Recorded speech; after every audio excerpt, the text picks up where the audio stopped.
Motivational speaker. That's probably not a good word either. A great speaker. That's the word.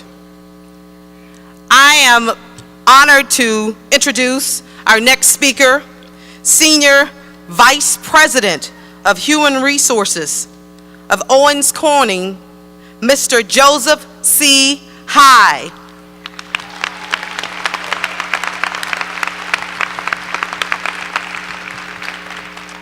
Good morning, neighbors. Good morning. Bow with me in just a quick meditation to share together.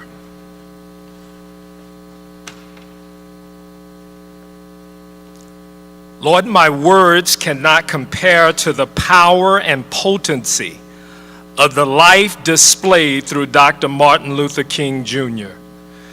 But as we spend this time together, may something wonderful happen in our hearts and thinking that will cause us to live in a way that lifts people, proclaims acceptance to the disenfranchised, mends the brokenhearted, feeds the hungry, takes care of the elderly, and protects and educates our children. Amen. So let it be. I'm honored to be here today with Mayor Finkbeiner, Juanita Green, and the Board of Community Relations, my Owens Corning colleagues, Dr. Jacobs, all servant leaders, my wife Kathleen, my son Coleman, and all of my greater Toledo neighbors.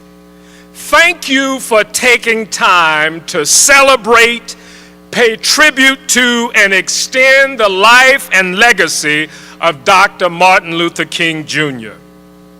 Dr. King, a man who spoke timeless and piercing truths about equality, freedom, unity, service, and nonviolence with a passion and clarity that resonated whether in small towns in the deep South, on the grounds of our nation's capital, or around the world.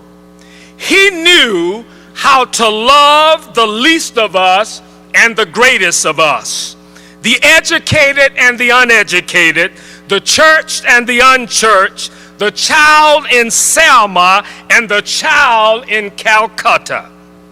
His love was matched by a disdain for anybody and institution that demean any of God's creation or judged any person because of the color of their skin or socioeconomic status rather than by the content of their character.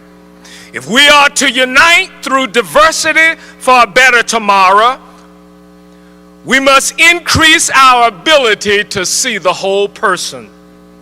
Every person has multiple sources of identity.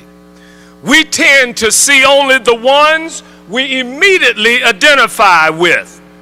We often do not see whole persons' holistic needs. This limited view of people causes us to get stuck and prevents us from seeing common ground.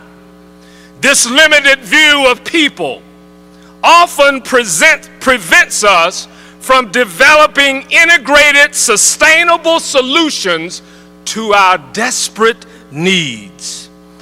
Dr. King had multiple sources of identities. Which source of identity connects most with you today? He was a Nobel Peace Prize winner, a PhD, an author. He was an African Baptist pastor, an African American male. He was clergy, a civil rights leader. He was a parent. He was a leader. He was a teacher. He was a student. He was a public servant to the highest order.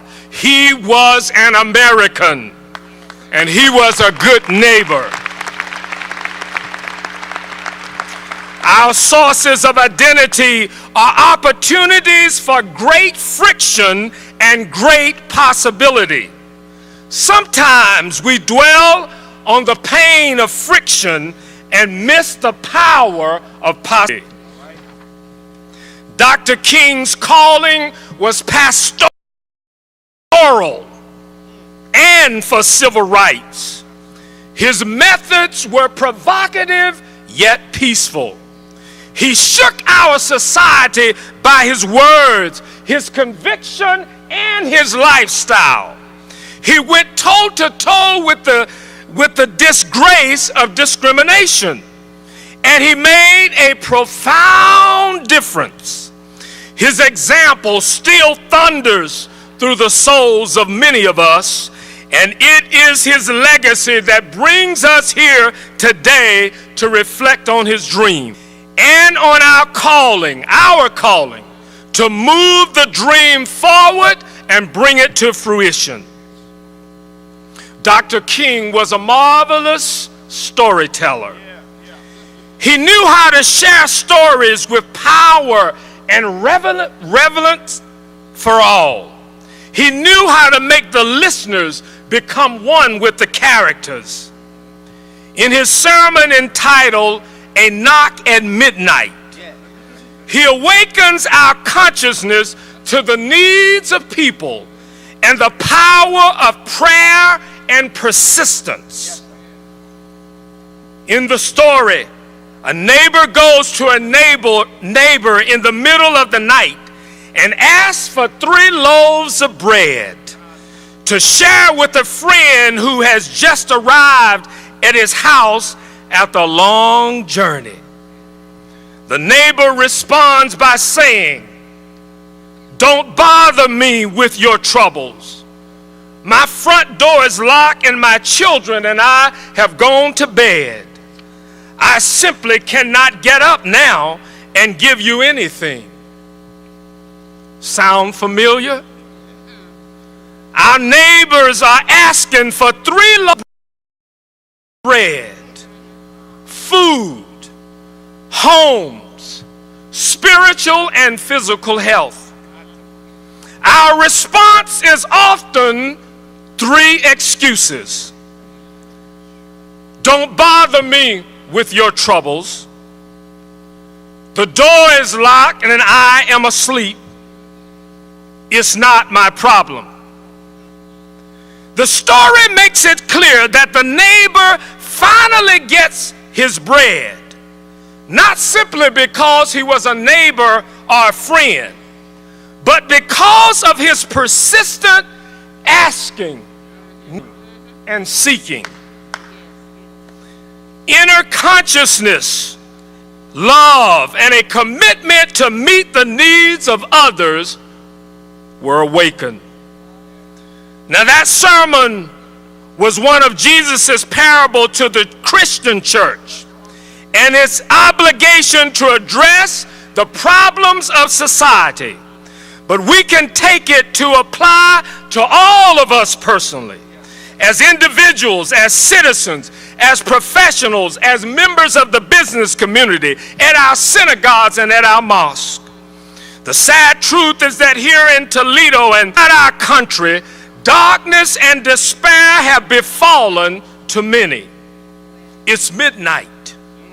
We can't settle for the midnight that is ever present for children who have not been fed, for children who have not been clothed, for children who have not been properly educated to take their place in this world.